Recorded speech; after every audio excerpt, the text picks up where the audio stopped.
power on, no any error, servo motor connected, link with PC, no any error. And now enable on, no any error, servo motor connected.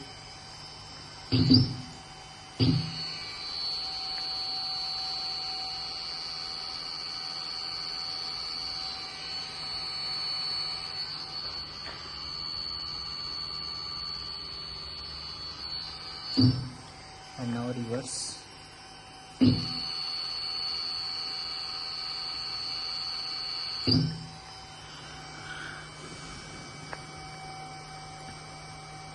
Power okay, no any error, job completed.